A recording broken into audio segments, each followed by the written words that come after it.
В добрата стара Англия с куката няма никакъв шанс. TV7 новини. Лондон, където се проведе традиционното състезание по пилотиране на нестандартни летателни конструкции. Зуек, това според теб колко далеч ще стигне? Според мен, Рачков, до най-близката река. Повече от 80 000 зрители наблюдаваха изключително атрактивната надпревара.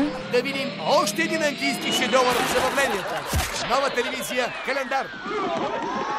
Дъждът и вятърът не спряха десетки ентусиасти да гонят кашкаваля на Пита по хълм с наклон 45 градуса.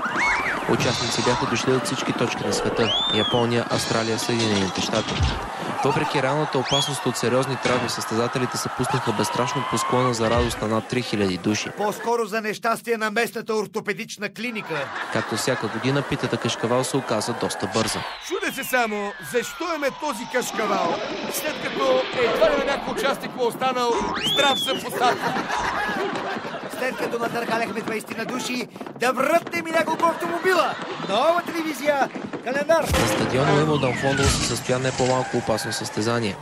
Пилоти минаваха по рампа с старите си коли в опит за постигане на максимален брой превъртания. За момента обаче по-скоро са постигнали максимален брой превъртени. Победител с цели 4 стана 27-годишният Кейт Конвън.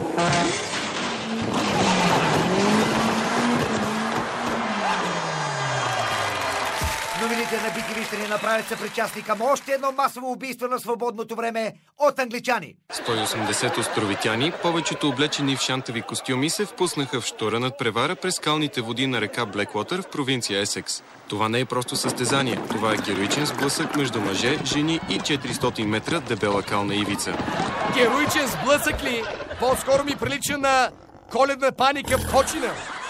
Условията, в които се провежда състезанието, са мазохистични. След като изчерпаха сухоземните варианти, англичаните грабнаха ютиите и отидоха да гладят под вода. Не съм пиян.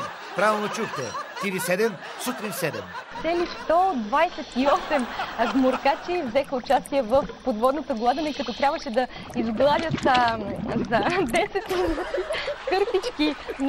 Най-големите всъщност можеха да бъдат и блузи, най-големите артикули, които да изгладят, а най-малките да са кърпички за чай. Само едно нещо му липсва на това гладене, Зуек.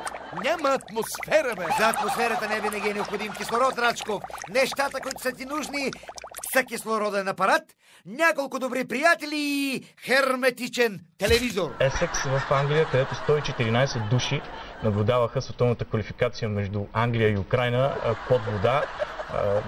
Националния клуб на водолазите в Англия организира това събитие. Виждаме и феновете, които с своите водолазни костюми наблюдават двубоя. Представям си какво скандират по трибуните. Съдията, съдията, съдията, единствено мекурчите излизаха при първия гол на Питър Крауч във вратата на Украйна. Те ще ми свърши кислорода на тия. Не може да имат поне за 180 минути с продължението. Предлагаме мачовете от Българ.